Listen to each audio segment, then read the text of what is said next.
السلام عليكم ورحمة الله وبركاته أصحابتين كحرن channel كينا Somali Universe كسو دبادة مركليو برنامج كيني أرمه بالشدة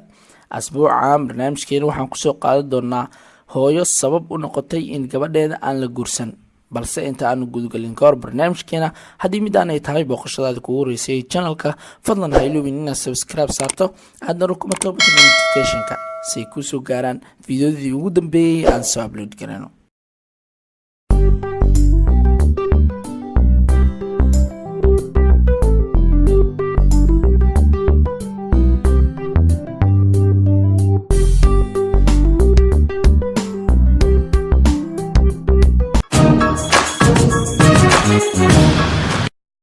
qisadani waxa ay ku saabsan tahay gabar aad u wanaagsan oo caadifad ah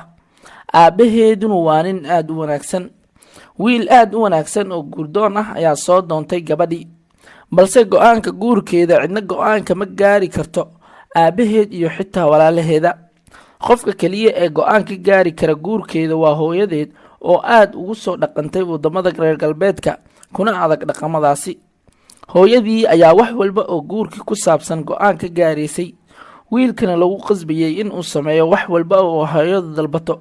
wiilkana aad ayay arintaas u ciriirinaysay balse waa uu iska dulqaadanayay gabadhan darteeda muran dheer kadib waxaa la isku raacay xilliga guurka laga dhigi lahaa balse waxa ay mushkilo ka dhalatay markii la isku soo hadal qaaday halka caruuska lagu dhigayo oo ay isku khilaafeen hooyada iyo wiilka iyo sidoo kale in la daabaco invitationka sidoo kale loo yeero fanaaniintii ka hees lahayd caruuskaasi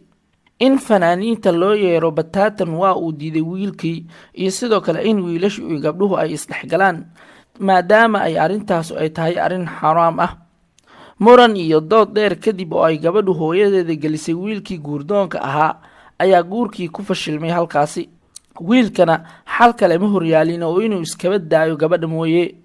wiilkii ayaa u tagay qoys kale oo aad u wanaagsan waxaan la isku waafaqay inuu guursado gabadhoodii wixii waafaqsan shariicada islaamka waa uuna guursaday alle waxa uuna ku arsaaqay caruur wanaagsan gabadhii koowaadna weli waxa ay ku sugan tahay guriga aabaheed ayadoo aan weli la guursan da'deeduna ay soo gaartay 34 sano raggu guurdoonka ah uma soo dhawaadaan gabadhan ayaga oo ka baqaya da'deeda oo weynaatay sidoo kale fashilkeedii hore ee ku yimid guurkeedii hore. وما اختلفتم فيه من شيء فحكمه إلى الله ذلكم الله ربي عليه توكلت وإليه أنيب فاطر السماوات والأرض جعل لكم من أنفسكم أزواجا ومن الأنعام أزواجا يذرأكم فيه ليس كمثله شيء وهو السميع البصير له مقاليد السماوات والأرض يبسط الرزق لمن يشاء ويقدر إنه بكل شيء عليم